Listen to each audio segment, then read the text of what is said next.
Guys, one more Adonis review for you for the Winter's Expansion, Rose's Story, Resident Evil 8 DLC. I thought I would continue on because this is really a game that I feel like needs to be represented, basically for the full gameplay and not half of it. And the reason I say this is because, most games you can typically, if a game's 100 hours, you can get a pretty clear representation of the game, playing 50 hours of it. But you're told this game's, 3 hours long, and you do a review up to 2 hours, you think you probably gathered the most of it. But getting a little bit farther in, extremely close to the end now, a little bit over 4.5 hours, and still going. And my experience has expanded on it, and I think it's a little bit better than I was giving it credit. So I just want to kind of add now that the game is reaching its conclusion. Now,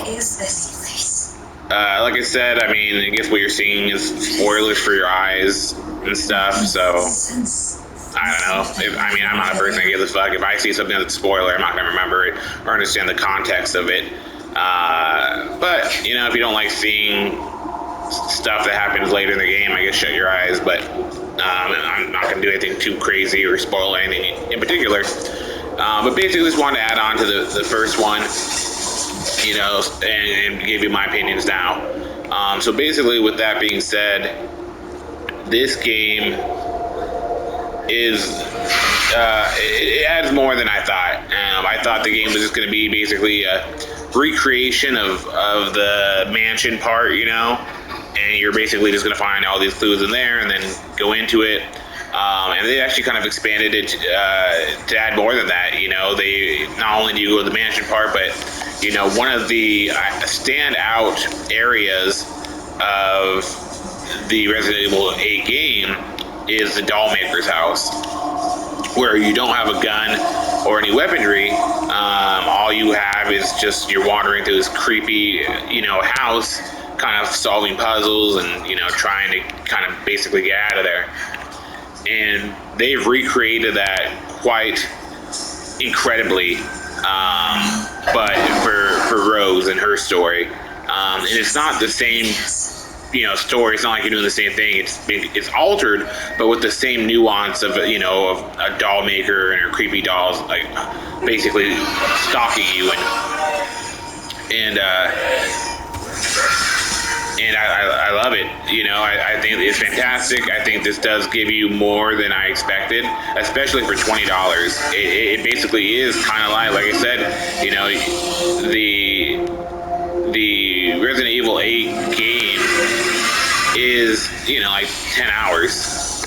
So for this to be, closing to 5 hours,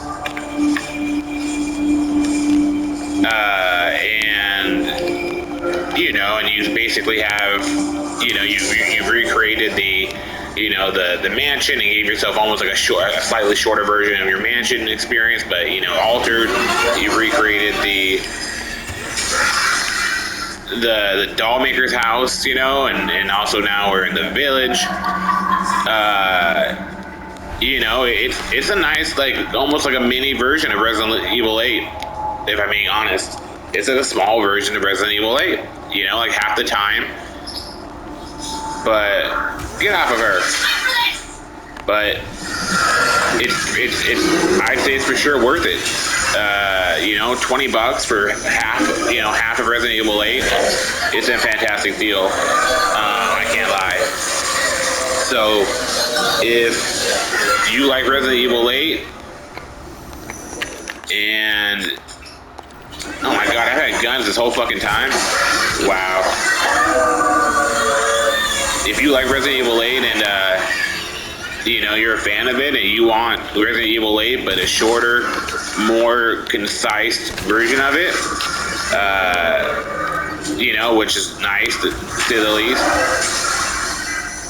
then I would for sure 100% get this game. It's fucking, like I said, it's Resident Evil 8, but half the time played as Rose. It is still slightly upsetting, you know, that her powers don't make a forefront in the game. You know, they're basically just used. I mean, you can use them to freeze people, but and basically just unblock areas. So, you know, I'll say that is a bummer.